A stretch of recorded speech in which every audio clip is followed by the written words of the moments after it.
Saudi আরবের মাননীয় হজ ও উমরা মন্ত্রী ডক্টর তৌফিক ফৌজান আর রাবিয়ার সাথে ওনার মন্ত্রণালয়ে দেখা করেছি। আমাদের এই বৈঠক অত্যন্ত আন্তরিকতাপূর্ণ, সৌহার্দ্যপূর্ণ হয়েছে। আমি বাংলাদেশের হাজিদের নানা সমস্যা নিয়ে ওনার সাথে আলোচনা করেছি। বিশেষ করে পানির জাহাজ যোগে পরীক্ষামূলকভাবে কিছু হাজি আনা যায় কিনা, এই জন্য ওনার সাথে আমি আলাপ করেছি এবং আবেদন করেছি যে স্বাধীনতা পূর্ব এবং স্বাধীনতা উত্তরকালে 1980 ইংরেজি পর্যন্ত হাজিরা, আমাদের দেশের সম্মানিত হাজিগণ জাহাজে আসা যাওয়া করতেন, এতে খরচও কম। তিনি বলেন আমার পক্ষ থেকে কোনো বাধা নাই, তবে উনি বলছেন যে উনি পোর্ট অথরিটির সাথে একটু কথা বলবেন। তো এটা ইতিবাচক, আমরা একটা চিঠিও দেব এবং দেখি আমরা পানির জাহাজ যোগে পরীক্ষামূলক 2-3 হাজার হাজি পাঠাতে পারি কিনা। দ্বিতীয়ত, মোনাজ্জেম ভিসা, আমাদের দেশে যত হজ এজেন্সিগুলো আছে ওনাদেরকে হজের 2-3 মাস আগে সৌদি আরবে আসতে হয়। মক্কা মদিনায় বাড়ি ভাড়া, অন্যান্য সুযোগ সুবিধা হাজিদের প্রদানের জন্য ওনারা হজ এজেন্সির মালিক অথবা ওনাদের প্রতিনিধিরা এসে থাকেন। তো মাল্টিপল ভিসা না হওয়ার কারণে ওনারা নানা কষ্টের সম্মুখীন হন। আমি ওনাকে অনুরোধ করেছি যে হজ এজেন্সিগুলোর জন্য মাল্টিপল ভিসা, মোনাজ্জেম ভিসা যেন চালু করা হয়।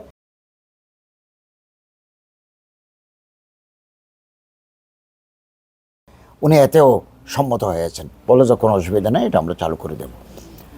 তারপরে বায়োমেট্রিক সিস্টেম, যেটা হাজিদের জন্য 5G মোবাইল থেকে পাঠাতে হয়।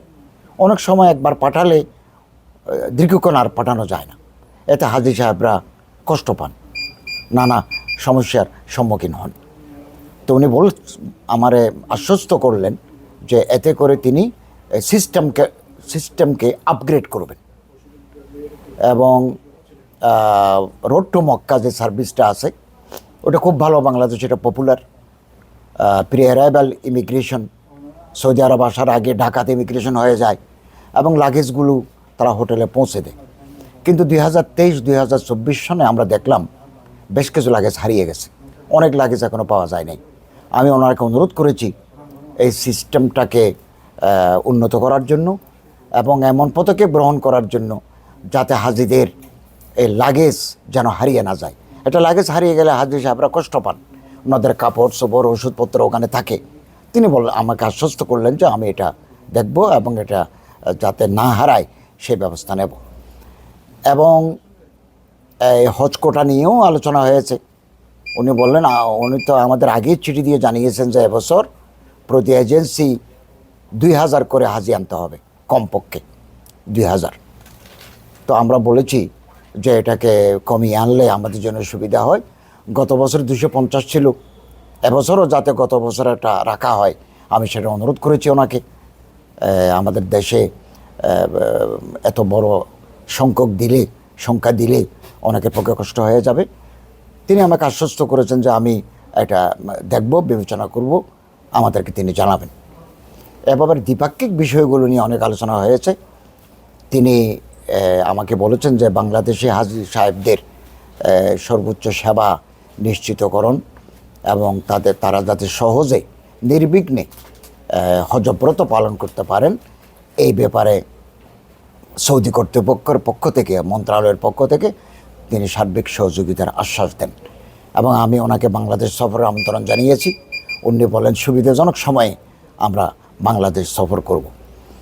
তারপরে ক্যাটারিং সিস্টেম নিয়েও কিছু আলোচনা হয়েছে। তিনি বলছেন যারা মিনা মুজদালিফায়, আরাফাতে হজ সেবা দানকারী বেশ কিছু প্রতিষ্ঠান আছে গভর্নমেন্টের, এখনও তারা প্যাকেজ ঘোষণা করেন নাই এবং এটা প্যাকেজ ঘোষণা করবেন। তো আমাদের বললেন যে মেলা হবে, আপনাদের পছন্দ অনুযায়ী আপনারা সেবা দানকারী কোম্পানি বাছাই করে নেবেন, আমাদের চাবি দেওয়ার কিছু নেই, আপনার যাকে পছন্দ করবেন তাকে নেবেন।